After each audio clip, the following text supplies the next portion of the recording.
Welcome back to the Daily Dope Show. Today we're going to be talking about the leafer madness of Kratom.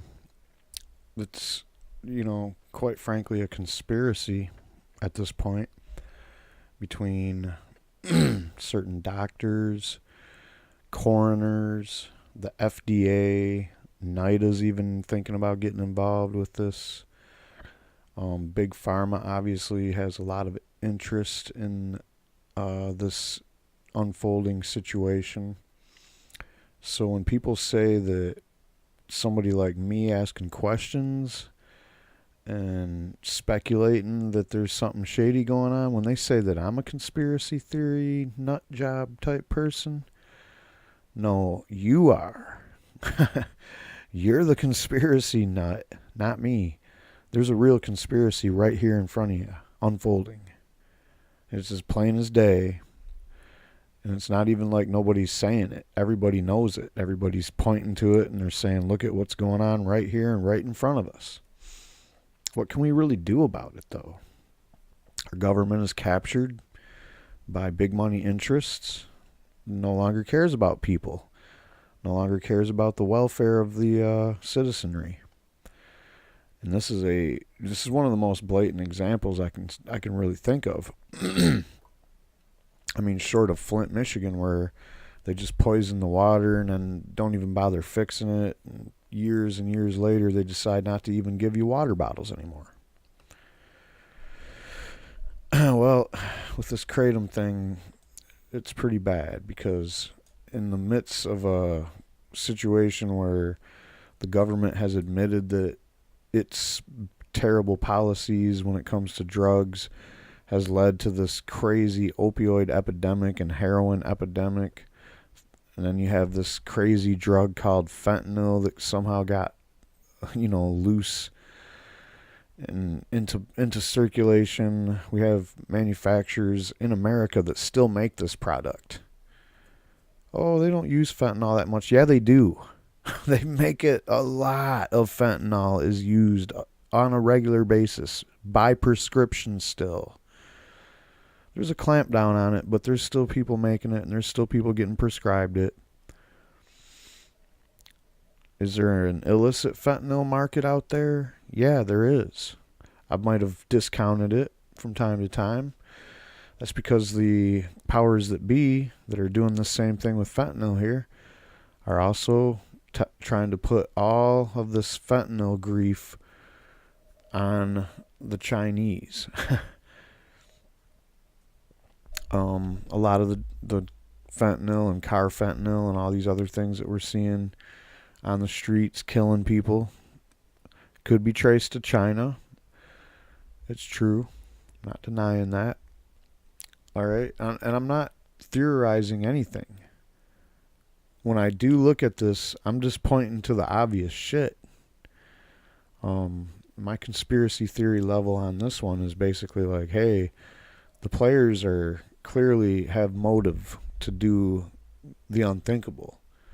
And in the midst of an opioid crisis where common sense and logic tells us that we need something that's safe, that you can't overdose and die on, something that people can use to get off of opioids altogether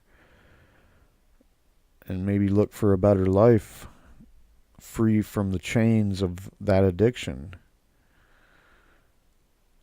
that they would make Kratom illegal when it's the one thing, it's one of the things that could help somebody. I'm not saying that Kratom is some kind of silver bullet for the opioid crisis, or that if you're addicted to opioids that Kratom is the right thing for you. I'm not a Kratom advocate in the sense that I use Kratom, which I don't. I haven't used it to recover from opioids. I would probably blame cannabis for that more than anything else, or just my willingness to kind of be done with the shit when the time came. And in one of those situations, it came because I died from an overdose. So, when I'm talking about this, I'm just saying there's a lot of different things out there that we got to look at in terms of how we can help this country, recover from this opioid problem. And what they're doing is all the wrong shit. What they are doing is they're cracking down on doctors for writing prescriptions for people with chronic pain for opioids. That's insane. That is insane. As much as I talk shit about opioid pain pills and big pharma and all that good shit, I am totally not for any kind of restriction or prohibition of a Schedule 2 or below drug for pain that somebody wants to get from the doctor. It's basically like if a patient knows what works for them and the doctor agrees that that's, what has been working, why would you, if something ain't broke, why do you need to fix it? I don't understand this. That's one of the, that was, I know that the government looked in the mirror and was like, oh, well, this is partially our fault, so let's change some policies, but this is ridiculous, cracking down on doctors. And another thing they're talking about doing is basically, they're not talking about it. They're just totally dragging their feet, blocking any possibilities of any sane debate when it comes to cannabis. We know this. It's the same reason as Kratom. It's because big pharma sees their bottom line already being affected by the medical marijuana and recreational marijuana legalization we've already seen in this country. Kratom is no different, guys. And when it comes to the marijuana war that the government is losing, and let's face it, the only reason we have prohibition on marijuana in the first place is because the government got a little bit too addicted to prohibition during the prohibition of alcohol. They quite frankly needed some big giant cash cow prohibition type thing to operate, for the bureaucracies that were formed already under the short time that alcohol was prohibited. That apparatus was like, whoa, hold on, why you get what? We need something to prohibit. And obviously, the obvious ones that were already prohibited, like heroin and cocaine, that wasn't a big boon to the prohibition industry that the government had already established.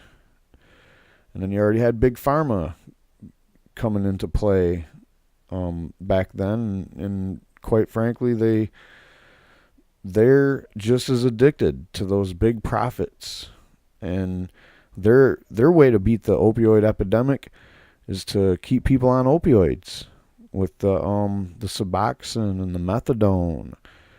And, of course, they want to sell naloxone to everybody in the whole country. They want all 300 million people in this country to have a naloxone kit in their pocket just in case. Now, I'm not saying it's a bad idea. I'm just, obviously their proposed solutions to this problem is to make money off of people as they are continuing to be addicted and sick and dying. Seems like they're missing something there. Oh yeah, the part where people get better and they're no longer addicted to deadly opioids. And what could possibly help that? Oh, Kratom. And we say this all the time in the the activist community, like they seriously just want to, they're in the business to make money off of our illness. So for them, when they see something that makes somebody better or somebody not sick anymore, they don't want that. They want the one that makes you sick. They want the one that you're addicted to. All right, man, I'm going to quit babbling and get right on with this story here. Let's read the announcement from the American Kratom Association. Now, this is basically, this is heavy duty shit here. This is the American Kratom Association. I don't know how else to say it, but punching the FDA in the balls. Besides just me yelling on YouTube and Nick Wing writing about this in the Huff Post and other people talking about it on Twitter, like Drew Turner and others. And these are the people that I follow when I'm trying to get information about Kratom.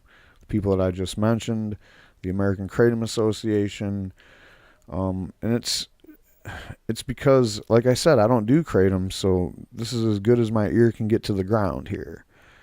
But whether you do kratom or not, you need to pay attention to this shit, because this is what they do.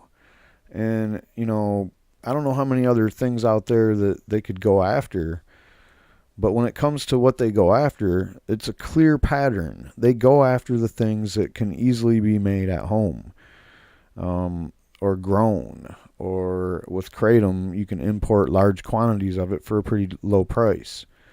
And guess what? Things that are all natural, for some reason, that just doesn't work for the FDA.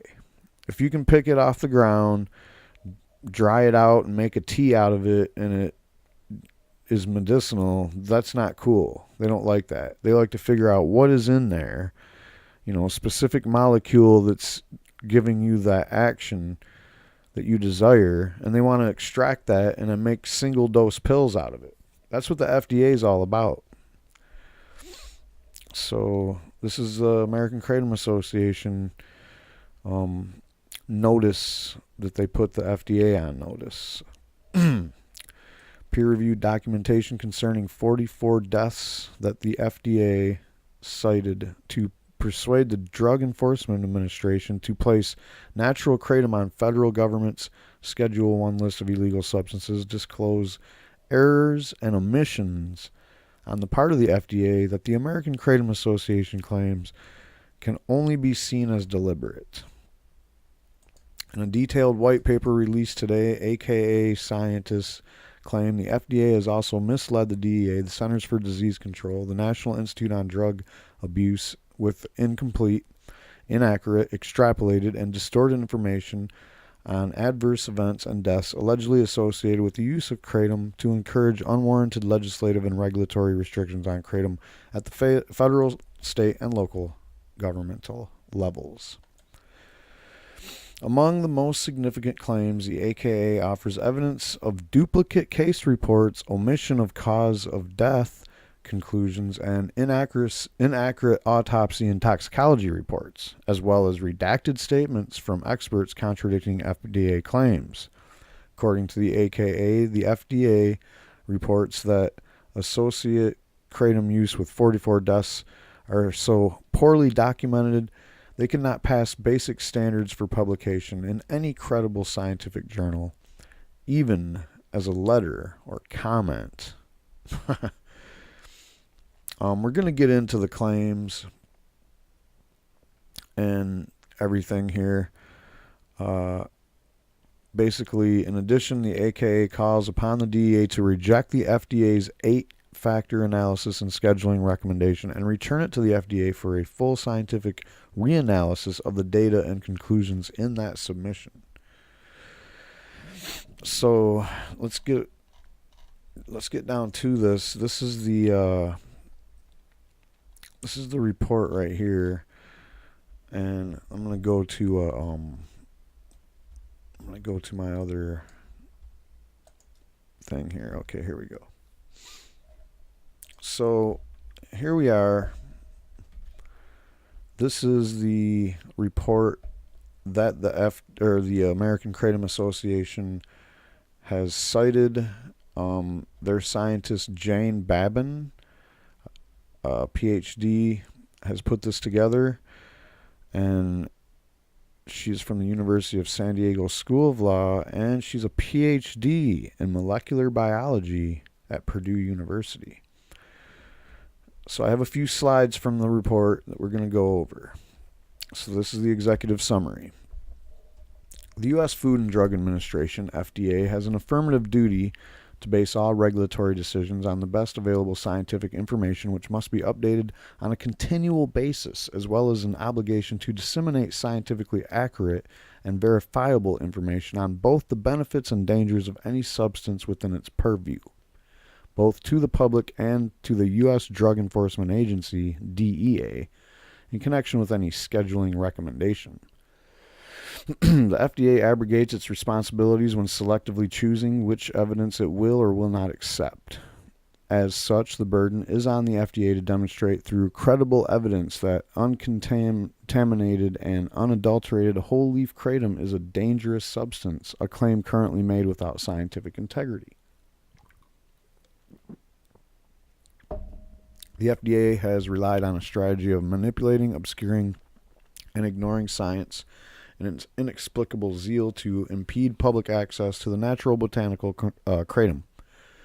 The FDA placed an import alert on kratom in 2012, updated in 2014 and 2016, recommended scheduling of kratom in a 3-factor analysis submitted to the DEA in 2016, issued a public health advisory in 2017 claiming it was a narcotic-like opioid possessing a deadly risk, and has recommended scheduling of kratom in a publicly undisclosed 8-factor analysis presented to the DEA in 2017, a recommendation that is currently pending consideration. The key evidence the FDA has offered on the dangers of kratom as the basis for placing it in Schedule 1 are case reports on 44 deaths over a 9-year period worldwide associated with the use of kratom. However, the FDA did not independently verify or perform any due diligence on the death reports. And worse, FDA's own documents indicate that every reported case involved other factors with no direct investigation by the FDA and clearly unprofessional review. Those case reports are riddled with significant credibility issues. In addition, there are serious errors and omissions between the source reports and the data entered into the FDA's FAERS database. We're going to call that FEARS, or FAR. You could call it whatever you want. We'll call it FEARS because the FDA uses fear. That's all they got.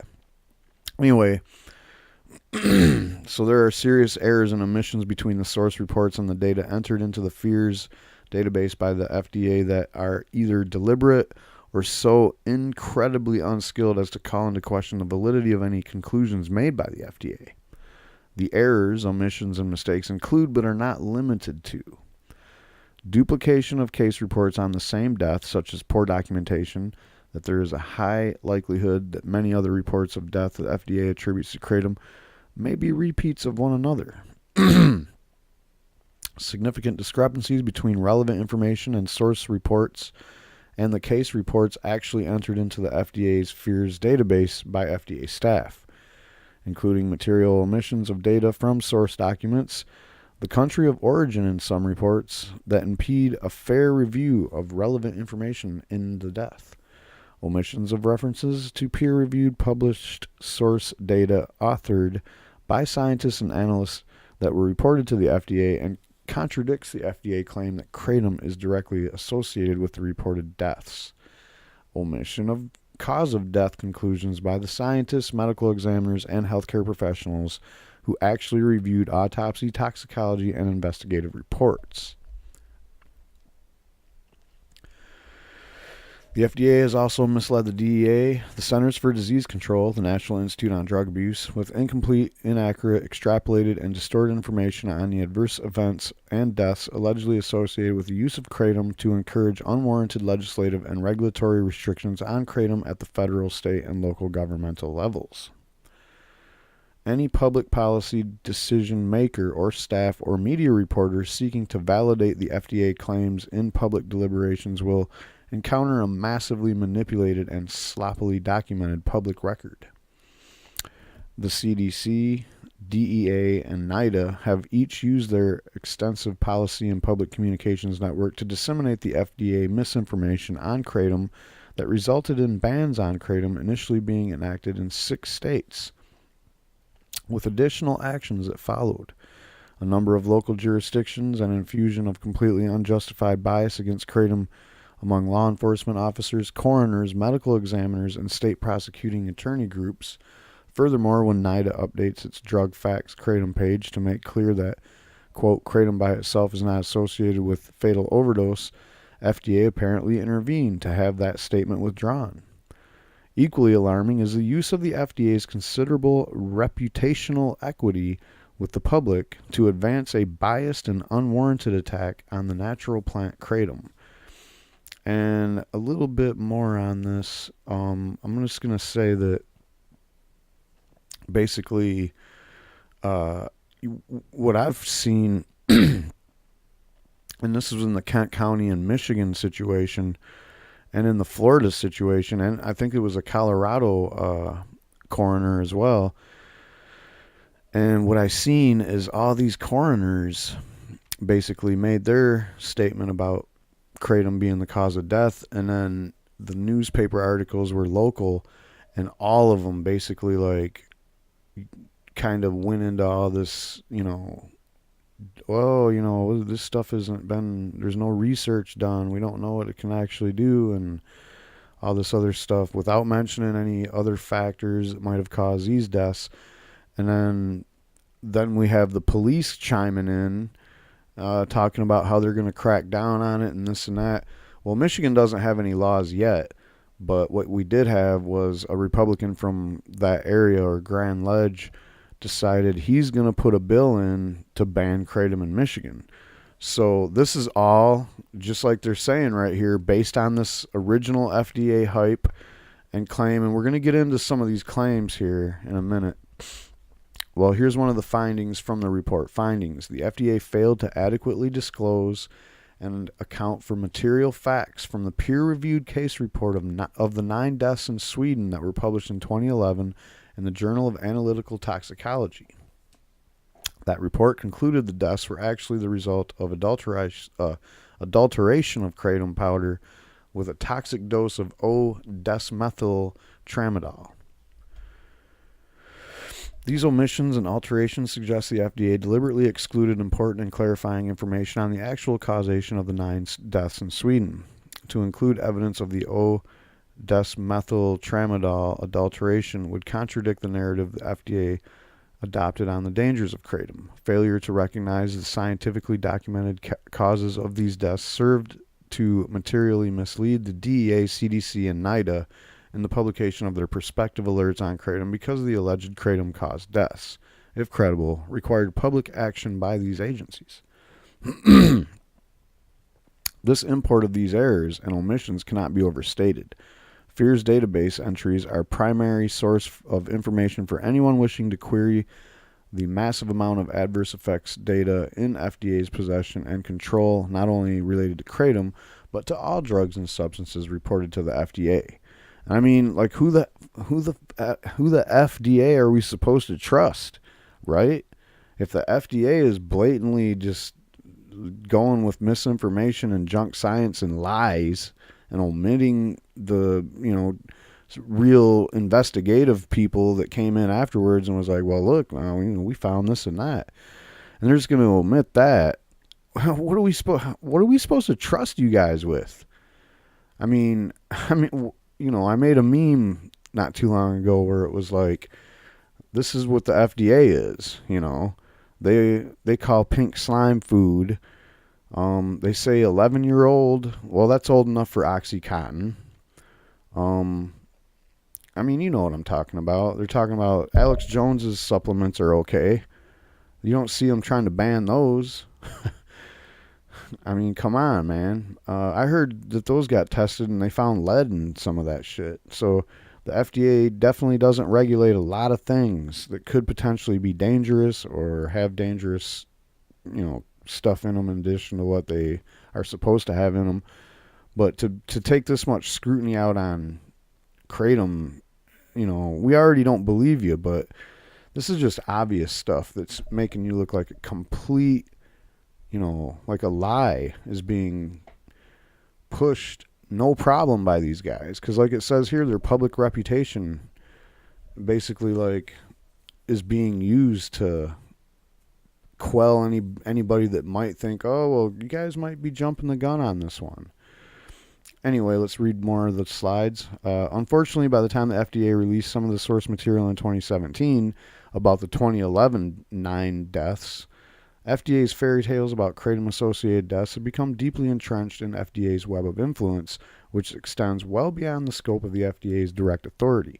The DEA's Drug of Abuse Report, CDC's Morbidity and Mortality Weekly Report, and NIDA's Drug Facts publications resulting from FDA's false and misleading reports are widely relied upon by law enforcement agencies, coroners, and medical examiners, and prosecuting attorneys groups across the country in seeking legislation and regulatory policies in their individual states and local jurisdictions.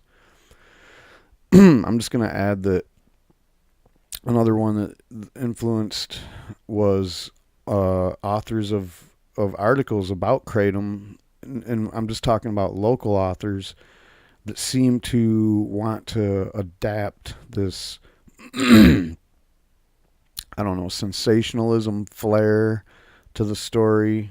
And that's how we're, I don't know if these writers of these articles are planted somehow, or maybe one person writes them and everybody just kind of borrows off it all over the country. But I'm starting to see a pattern with these articles, and it's definitely, the FDA's talking points seem to be like their talking points seem to be how they frame, whole sections of their article and shit. And yeah, I don't know. I'm not trusting any of it. The FDA's failure to provide accurate and critically relevant data biased the narrative on the alleged deaths associated with kratom, amounting to a viral event that infected wide-ranging opinions and produced deeply flawed public policy at state, federal, and local levels. FDA's claim that kratom produces classic opioid-like effects is scientifically unsupported hype.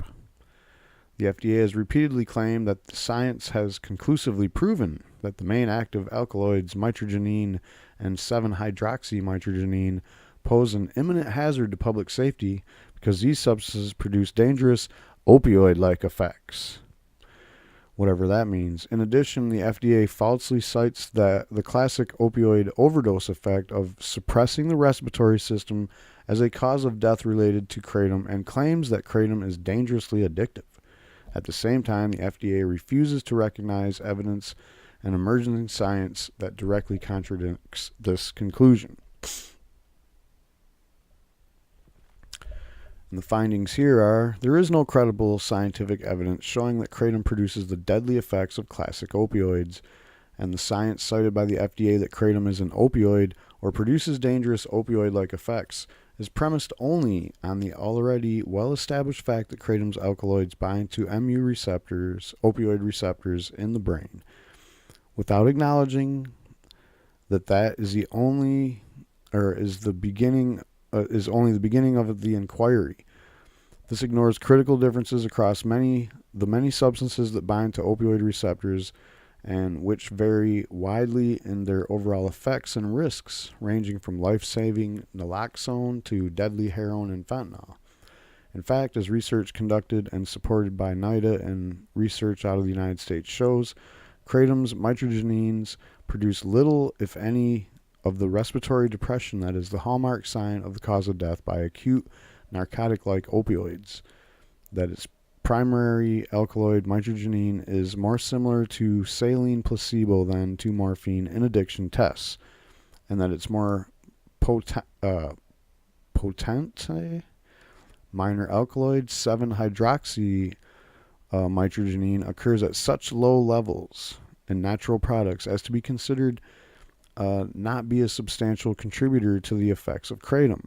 It also ignores the other neuropharmacology research supported by NIDA that suggests that kratom's mitragynines appear to act as what are termed biased G-protein coupled signaling pathways and or partial agonists, thus greatly limiting their capacity for harm and to cause addiction.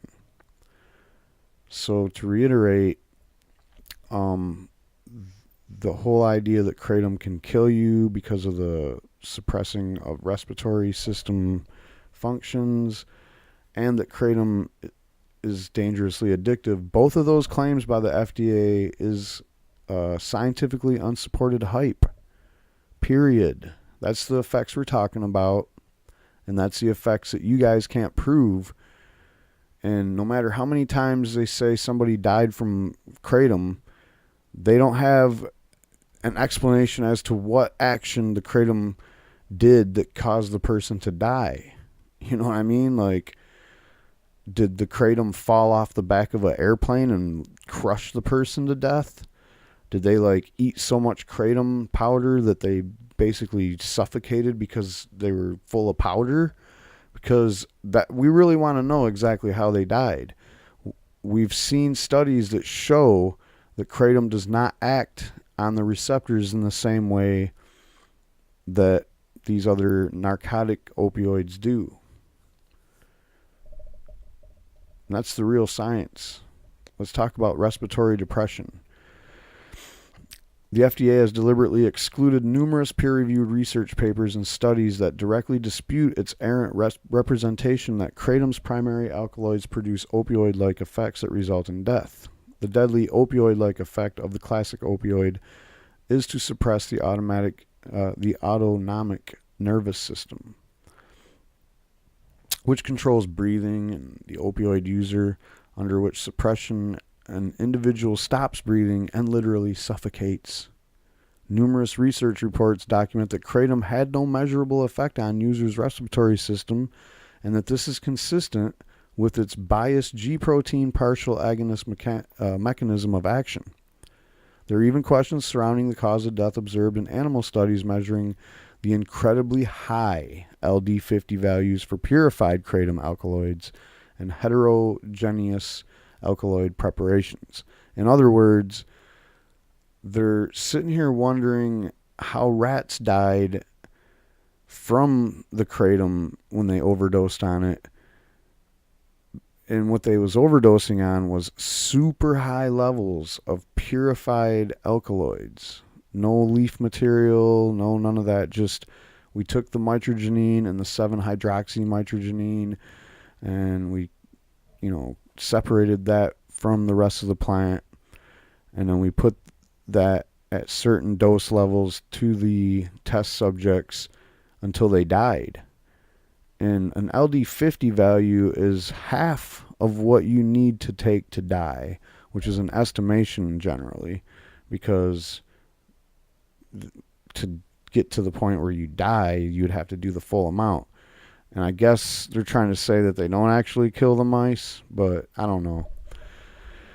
I never didn't understand why the LD50 has to be half of the dose of death.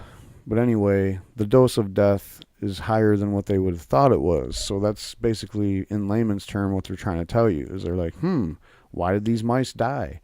I mean, what was the actual action that caused them to die? And I guess, you've heard them say, you heard Gottlieb say that they don't have enough study, or there's no studies as to what kratom does that can cause you to die or whatever. We need to, that should tell you that you shouldn't Schedule 1 it, because that would mean that you need to do some research to figure that shit out.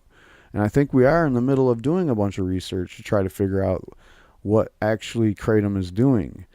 But one thing that they're not going to do is they're not going to do the research to figure out how kratom kills you, because so far we haven't seen any evidence that it does. So back to the study, or the report. Addiction and abuse.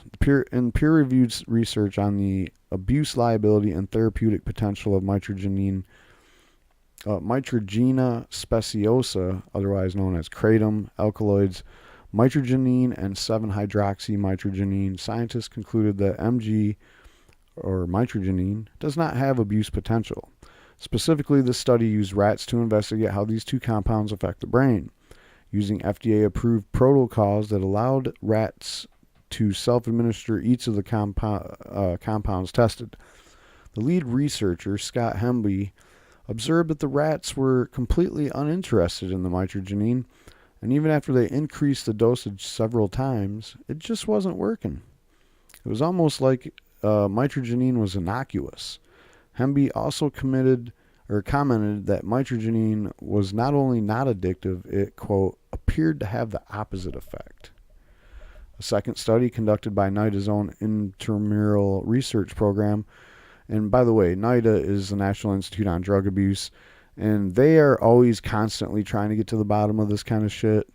So obviously they were, someone pointed out to me, kratom's been on NIDA's radar since like 2011 or before that. Yeah, I know. And when I looked at what NIDA did with Kratom over the years, how did I do that? I went to their website on the Kratom information page, because that's what you would do. That's what their purpose is, right? They're the National Institute on Drug Abuse. If you want to know what a drug's supposed to do to you and what the addictive properties are and maybe treatment options and all that stuff, what the dangers are, that's what they do. You go to their website and they have this kind of information about drugs. Do I agree with all the stuff that they post and what they say about all the drugs they're talking about? Not all the time. Like, they don't tell you, obviously they tell you whatever the current day thing that the government's supposed to tell you about how bad cigarettes are. But at the same time, they're not trying to tell you to quit smoking cigarettes with vaping, because cigarette people are telling them to tell you vaping is dangerous. So they got a bunch of shit on there about that. So you can tell that, when it comes down to it, you got to take what they're saying with a grain of salt. But basically, I use the Internet Wayback Machine to look at all their changes that they saved on their webpage about Kratom. And yeah, it looks like the FDA is kind of leading them into this trap that is going to basically catapult Kratom into Schedule 1, I guess. I don't know. So anyway, NIDA, they had their own intramural research program, and they compared mitragynine to heroin, methamphetamine, and a placebo saline, and found that it most closely resembled saline in this gold standard animal model of abuse potential. Also consistent with human reports, pre-treatment of animals who were self-administering heroin in addictive-like patterns reduced the heroin seeking. The authors concluded, quote, with the current prevalence of opioid abuse and its consequent and multiple impacts on public health, it appears at present that mitragynine is deserving of more extensive exploration for the development of therapeutic use for treating opioid abuse. I like that, but you could just say, hey, you know what? This stuff actually looks like it might help to alleviate addiction to heroin. Just as it is. But I'm sure what they're talking about, they, like I said earlier, they didn't give these mice just straight up ground up leaves. They extracted the mitragynine and the 7-hydroxymitragynine, and they use that in their experiments. The FDA has since shifted its focus to the second significant alkaloid in kratom, 7-hydroxymitragynine, or 7-HMG, which constitutes less than 2% of the alkaloid content of kratom. The Hemby study pointed out that some kratom products are adulterated and contaminated with dangerous substances. Purified extracts of 7-HMG in high concentrations are sometimes used in an adulterant in contaminated kratom products, which can potentially pose a danger to consumers. The FDA currently has ample authority to seize and destroy these and other adulterated kratom products, but it is disingenuous to confuse consumers and authorities by suggesting that the natural and unprocessed presence of 7-hydroxymitragynine poses a danger. Moreover, Hemby notes that even though 7-HMG demonstrated addictive potential, the investigators observed that, the contrast to morphine and other classical opioids, no overt withdrawal symptoms were observed from 7-HMG. So again, this is me talking, not the slide. Again, when you do real studies and research, what you find is completely the opposite of this FDA hype. Like, when they say, oh, this is like classic opioids, we're going to call this an opioid. We're going to classify it as an opioid because, if you take enough of it, a lot of the same things happen to you that would happen to you if you took opioids. Well, apparently not really. And when it comes down to it, one of the most awful things about opioids is not just the fact that they can kill you, but the horrible, horrible level of withdrawals when you try to quit doing them. Come on, man. Do you think we're stupid? Do you think people don't want to hear about the horrors of addiction? Well, one of the things that they're really talking about is that withdrawal. And the withdrawal from opioids, especially heroin, And I don't know what fentanyl would even be like. Like, have we even seen people trying to, detox from just being a fentanyl addict? So, when you're talking about classic opioid effects, again, this is a major one that it doesn't have. So this is another reason why it should be completely used in safe ways or whatever. So you wouldn't want to extract that 7-HMG. And by the way, one more thing about 7-HMG that I know personally is it's it's known as a terpene, or basically like an alcohol. The flash point of it is very low. So if you were processing your kratom into some kind of a pasteurization type thing, you might probably just go ahead and cook that shit right off anyway, because the flash is much lower. I mean, we're talking about under 150 degrees, probably. I don't know the exact for 7-HMG, but and when you're talking about naturally, it's like there's 30 times more regular mitragynine. So there's no reason to worry about the 2% of the alkaloid that you're probably not going to really notice. All right, here we go. This is the I guess you'd call this the highlight, or this is the centerpiece of this article or this report. The FDA claims of 44 deaths associated with the use of kratom is scientific misconduct.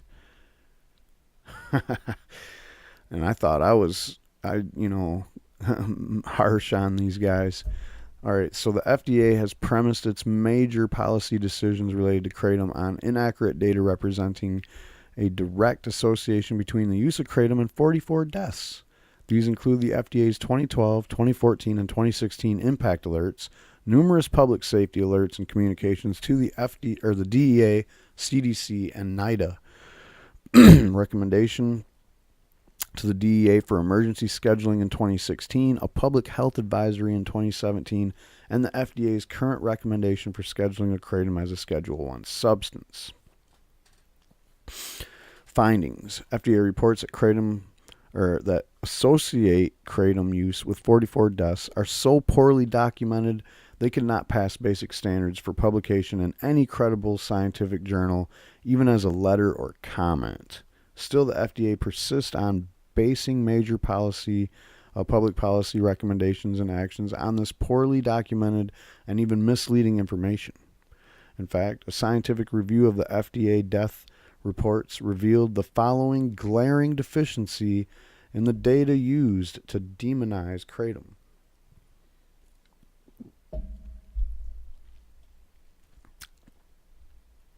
Guys, I'm not a conspiracy theory guy, all right? I'm just a facts and reality type guy, but when I see a conspiracy, it's not a theory. It's an actual conspiracy. And when they got, when you get these coroner reports, and I don't know who led the coroner down that road. I know I've read some people that have this idea that coroners, they got a tough job. Figuring out what the cause of death is really kind of working backwards from a theory that's not always the right one. And if you have like this thing out, like, oh, hey, kratom might be the cause of death, and you see kratom as a list of things in the toxicology report or the mitragynine, yeah, maybe you're just like, okay, let's do this. Well, this 44 times, I don't know, man. So let's check it out. This is the 44 deaths. This is the Scrutiny bullet list. Duplication of reported deaths. At least 2 of the claimed deaths in the documents FDA released are clearly the same death, reported twice. That's pretty pathetic already. And then you have the exclusion of toxic drugs in FARs that distorts the data. And we're talking about fentanyl. We're talking about people that had multiple different pharmaceutical and street drugs and alcohol in their system. We have people, this is just the second bullet point still.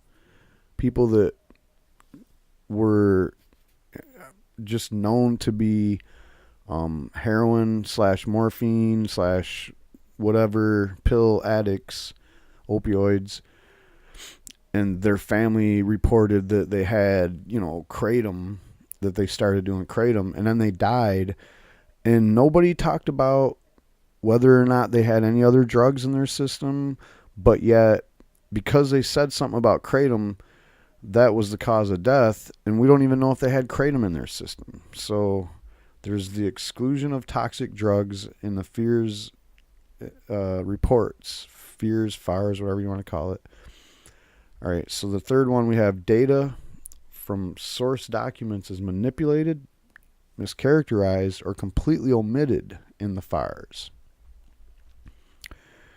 There are repeated incidences where the FDA staff have altered the source report data, and that is unacceptable. Unacceptable. Or they completely omitted relevant data, which we were just talking about. And I mean, there's all kinds of other relevant things besides drugs that might have been in their system. And in an apparent effort to support the FDA narrative that kratom is dangerous, obviously. So here's a bullet list of things that, data from the source document, manipulated, mischaracterized, or completely omitted. So the FDA strips critically important source data out of FARS documents, FARS data. Deaths from loperamide abuse attributed to kratom. There was a suicide with no kratom association. There was a homicide with no kratom association, and a deliberate manipulation of that report. Inconsistent reports by family on kratom use with no kratom and toxicology screen, like I was just talking about. A death from a toxic chemical used to make opioid tramadol not associated with kratom. Suicide by hanging by descendant with lifelong bipolar disorder. Death from deep vein thrombosis and chronic polysubstance abuse. Death in Germany from injury sustained in a fall from a window. And then, of course, the 9 Sweden deaths from kratom adulterated with O-desmethyltramadol. And now, by the way, these 9 deaths, the deaths in Sweden in 2009 basically happened over a period of time. I believe it happened throughout the year of 2009 over like a 5 or 6 month period. I'm not sure. I read it earlier, but just to let you know that this didn't all just happen over one weekend or whatever, but it was all associated with this kratom that was laced with this decimethyltramadol. None of the FDA reported 44 deaths document any specific cause that is consistent amongst the cases or that can be linked specifically to kratom. That's probably the most important thing to me. How about you?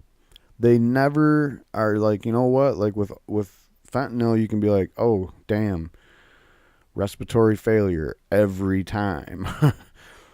That's a specific thing that the opioid did, and it happened in more than one case, so you can definitely be like, well, damn, that's already a pretty good scientific theory that the opioid did that. Now, you don't have that with the kratom cases. The 44 so-called kratom-associated deaths, we don't have a single incident where they're like, okay, kratom killed them. There's even one where, I think there's only one, by the way, where there's only kratom in the system. Now, there's some where there isn't even kratom in the system and they jumped out of a window or some shit. We've already talked about that. What that was they kind of framed it as, well, if he wasn't on kratom overall, like if he didn't do kratom every day, probably wouldn't have jumped out the window. I don't know how you can make that a kratom associated death. It doesn't make sense. But this one that we're talking about here, we're talking about how, there's no, you don't have a mechanism for kratom to be killing someone. And you certainly don't have more than one time where you can point to the same mechanism, because you don't even have any mechanism. Even with the guy that was just kratom only, there was such a small amount of kratom in his system, you really couldn't go with that. So anyway, a vast majority of the cases document polydrug use by the descendant, and in a few cases, the possible use of adulterated kratom products. In most cases, the cumulative contributions of multiple drugs and interactions between drugs are not even considered by the FDA. As in, all right, so you have somebody that's like, okay, they had kratom in their system, they're on the slab, they also have Xanax and, some kind of heart medication and an anti-inflammatory that the doctor gave them, or even like, a pain medication like an opioid or something, or fentanyl. We found several of these cases that had fentanyl also in the report. The FDA doesn't even say, well, you know what? This was a drug interaction between fentanyl and kratom. You know why they don't say that? Because then they have to scientifically prove what that interaction was and how it killed you. So I guess that's why we don't get that. But apparently, there's several of these where there's alcohol and there's other drugs, but yet they never say that it was the other drug that did it. In the case of, like, it could have been the other drugs. I mean, there's obvious glaring examples of that all throughout these reports. But they never say it like that. It's always just a kratom-associated, kratom, whatever they call it, death. Back to the slide. The FDA cannot legitimately base any scientifically valid conclusion of a causal relationship between kratom consumption and the death of on opinion and speculation. The FIRES database records of kratom deaths show numerous reports from grieving family members implicating kratom. No matter how strong their convictions, these individuals lack the objectivity to consider the totality of circumstances surrounding a death, and most frequently lack the training and knowledge of the descendant's complete medical history and post-mortem findings to make such a determination. While such reports should not be dismissed out of hand, it is incumbent upon the FDA to obtain independent investigation, medical autopsy and toxicology reports before it disseminates critical information to the public or makes a scheduling recommendation to the DEA. I mean, think about it.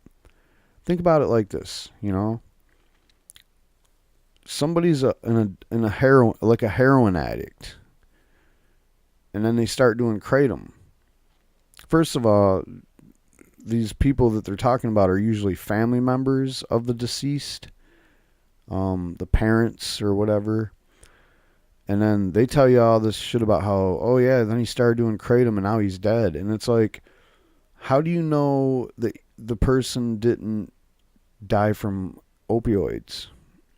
How are you just jumping right to kratom? I don't, and if you can get these people to make this testimony without coaching them or even telling them to say it, it's because you've demonized kratom so much. Like, when somebody's addicted and their family knows it and they're like, oh yeah, now he's trying kratom to get clean. You don't think that family member is going to look into kratom and see what it's about? And while they're in the process of doing that, they didn't stumble across the FDA talking all this crazy shit about how it kills you and 44 people died and blah, blah, blah. Yeah, they did. They probably found some good stuff and they found some bad stuff, but they're just trying to discover something. You can't blame them for jumping to a conclusion if they were hyped into the situation. So I don't know. I mean, it's like they said here, you can't just dismiss these reports out of hand, but these people are in an emotional state. Uh, I'm guessing they didn't really care about their loved one that much when they were addicted and they were on the street living from Jones to Jones or hit to hit. And then all of a sudden, Kratom came along and they were like, oh, yeah, they're doing better. But then they died and they're just like, what the hell? They were doing so good. I'm guessing you didn't have that much of a part of your friend's life there, your kid or whoever it was. I've read these reports. I've read some of these people's statements, like the one in Michigan. One of the ones that happened recently in Michigan, the parents were basically, you know, it was very vague. Who knows if they actually talked to their kid? So who knows? Anyway, the FDA use of FAERS data to recommend scheduling is, quote, junk science and should be rejected. The FDA FAERS database cites a number of disclaimers warning about how the data cannot be relied upon for any scientific conclusions, including, now this is interesting, because this is their own rules. This is their own rules. Like, look, man, if it doesn't pass this litmus test right here, then it shouldn't be, it can't be relied upon, and it shouldn't even be in this report, in the FDA FAERS database. And what they tell you is that you shouldn't have duplicate and incomplete reports in the system. If that's the case, then the whole system is garbage. Don't the FDA realize this? That they discredit everything that they have if they try to go down this road any farther. Okay, so the next thing. Well, there are many incidences of duplicative reports, and some reports do not contain all the necessary information. Number 2, existence of a report does not establish causation. For any given report, there is no certainty that a suspected drug caused the reaction. While consumers and healthcare professionals are encouraged to report adverse effects, the reaction may have been related to the underlying disease being treated or caused by some other drug being taken concurrently or occurred for other reasons. The information in these reports reflects only the report's observations and opinions. Information in reports has not been verified. That's one of their red flags. If you see that, the data cannot be relied upon for any scientific conclusion.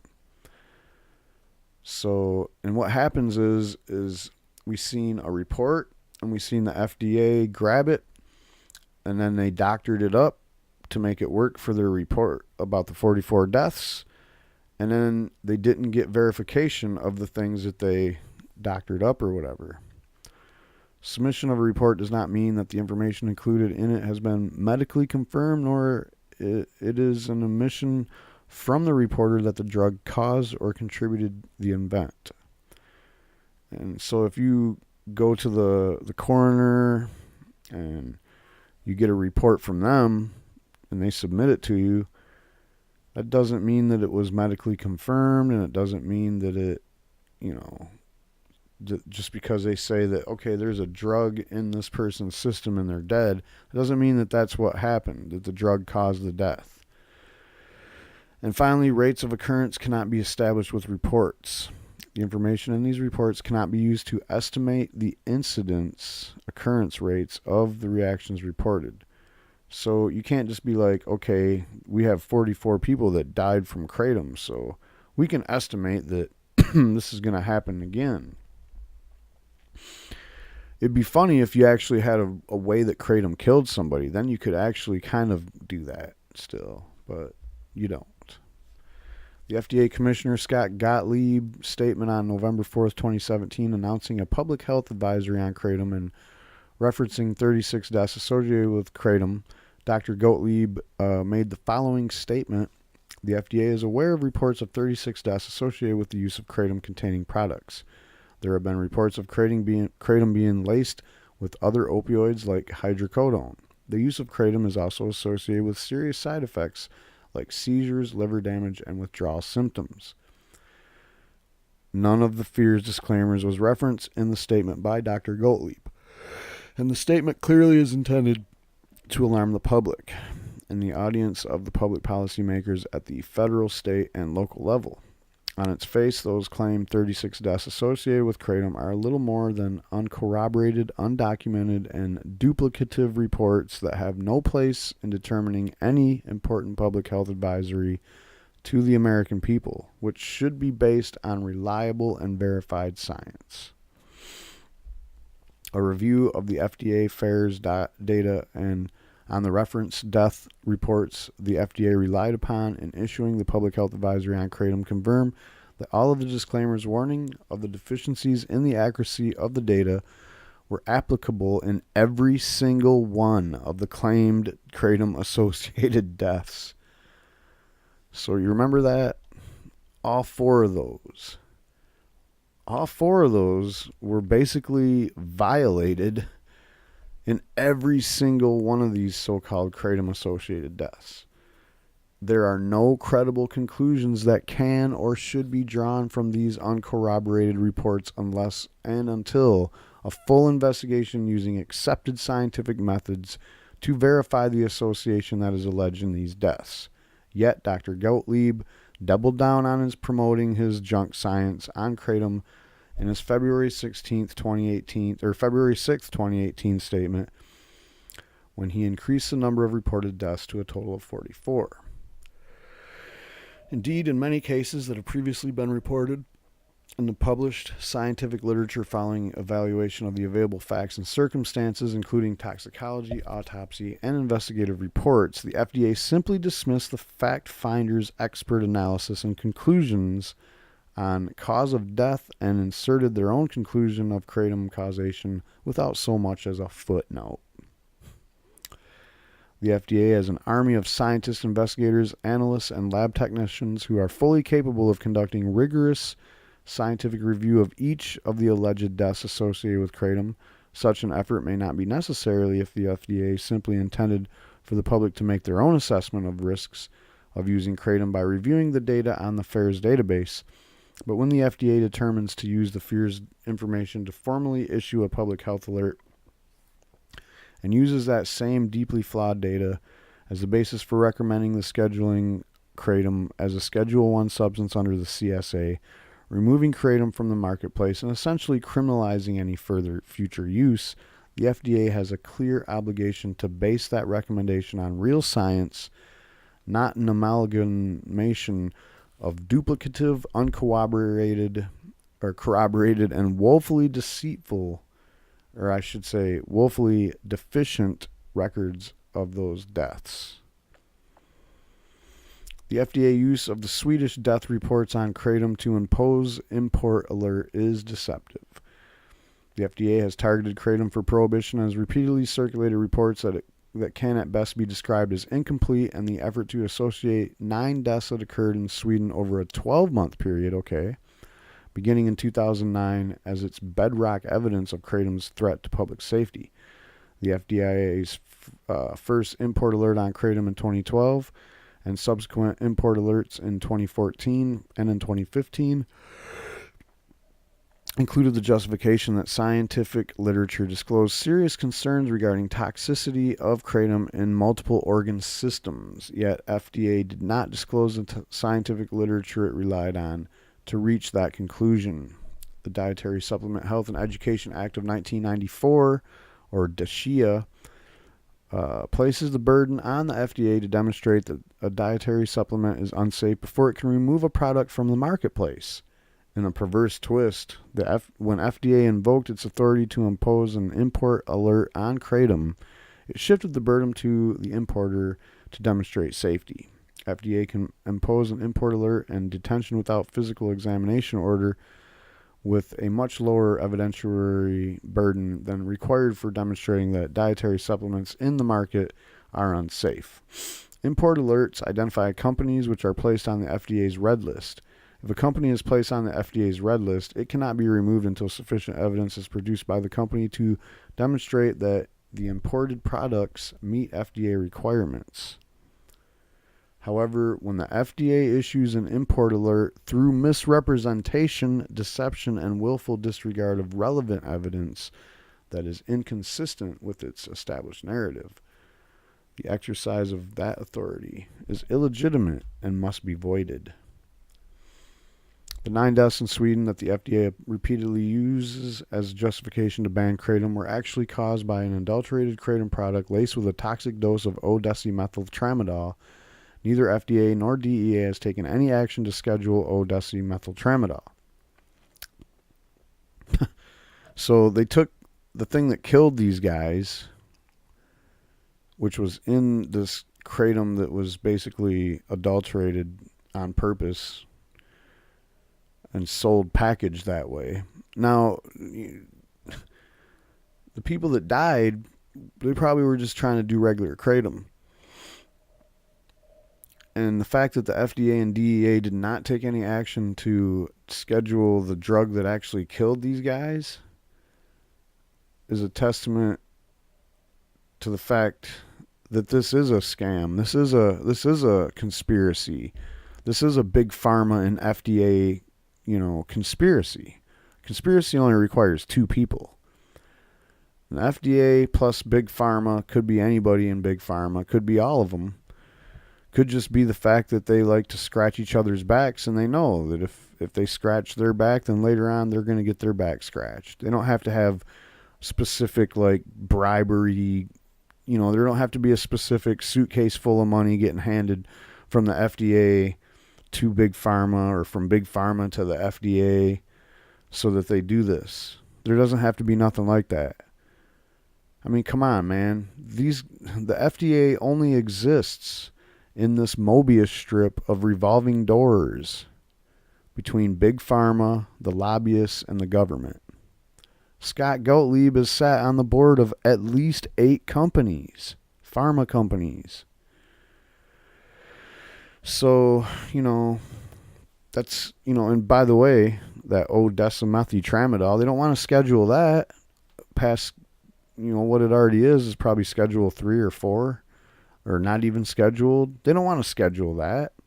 That's their friends.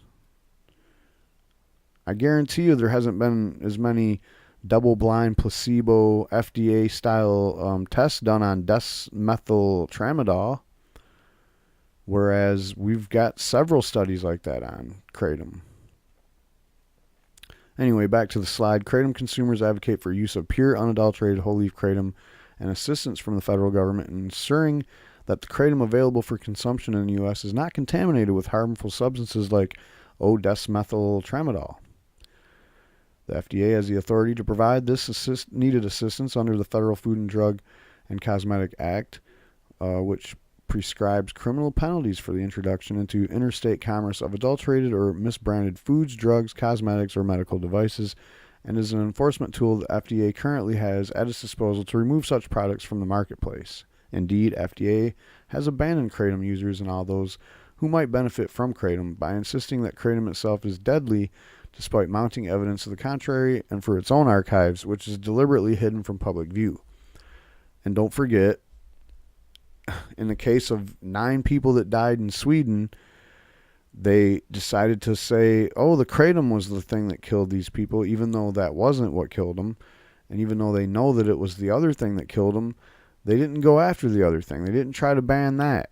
They tried to ban the kratom, which is the natural stuff that grows in the ground and you can pick it and it's medicine. The thing that they didn't want to ban is the thing that you got to make in a lab, and it's just an analog of morphine, and it's just, anybody's guess on how dangerous it is.